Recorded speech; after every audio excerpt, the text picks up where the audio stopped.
ప్రతి క్షణం సమాజం కోసం మీ మిత్ర న్యూస్. వెల్కమ్ టు మిత్ర న్యూస్.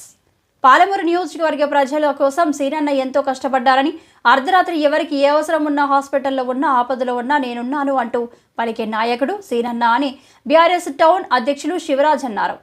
నియోజకవర్గంలో అభివృద్ధి చేస్తూనే ప్రజలకు కావలసిన సౌకర్యాలను, అదేవిధంగా కుల సంఘాల వారీగా కమిటీ హాల్లో ఏర్పాటు చేసి కుల సంఘాల అభివృద్ధి కోసం ఎంతో కృషి చేశారని అన్నారు. ముఖ్యంగా బడుగు బలహీన వర్గాల సంక్షేమం కోసం కృషి చేశారని అన్నారు. ఈరోజు మహబూబ్ నగర్ పట్టణం వెలిగిపోతుంది అంటే అది సీనన్న కృషి ఎంతో ఉందని అన్నారు. ప్రతి కుల సంఘాల నేతలను కలుపుకొని పోయి వారికి ఉన్న సమస్యలను అడిగి తెలుసుకొని సమస్యలు పరిష్కరించే నాయకుడు మన సీనన్న అని గుర్తు చేశారు. రానున్న కాలంలో సీనన్నను మళ్లీ మంత్రిగా చూస్తామని, తప్పకుండా పాలమూరును మరింత అభివృద్ధి చేసుకుందామని అన్నారు.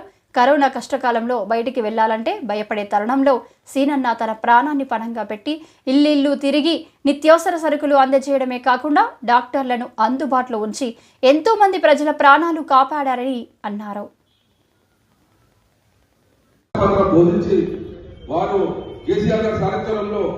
తెలంగాణ సాధించిన తర్వాత అక్కడ హైదరాబాద్ లో ఎన్నో రకాలుగా కేసీఆర్ గారు ఆప్షన్ ఉన్నా కూడా ఇక్కడ పుట్టిన గడ్డని అభివృద్ధి చేయాలనే లక్ష్యంతో మరి ఇక్కడ వచ్చేసినాడు.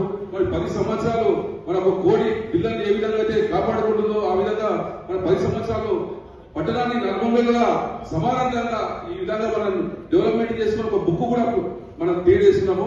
ఎవరు కూడా అభివృద్ధి చేసి ఈ విధంగా అభివృద్ధి చేస్తామని చెప్పేసి ఎవరు చెప్పారు.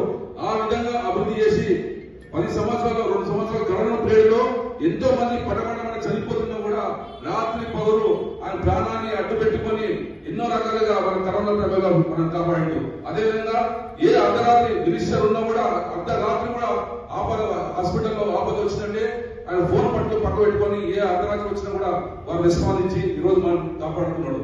మరి మొన్న అమలు కానీ హామీలు ఏదైతే ఉన్నదో ప్రజలు మోసపోయి ఈ సంవత్సర కాలంలో వారు ఎంత ఇబ్బంది పడుతున్నారో ఇప్పుడు తెచ్చొస్తుంది ప్రజలకు సీనన్న చేసినటువంటి అభివృద్ధి గురించి. కాబట్టి మనందరం కూడా రాబోయే రోజుల్లో మన పార్టీని మళ్ళీ అభివృద్ధి చేసుకుందాం. ఇప్పుడున్నటువంటి కౌన్సిలర్లు అందరూ కూడా మళ్ళీ వారు పూర్తిగా రాబోయే రోజుల్లో కార్పొరేషన్ లో కార్పొరేటర్లు కావాలి అని నేను కోరుకుంటున్నా.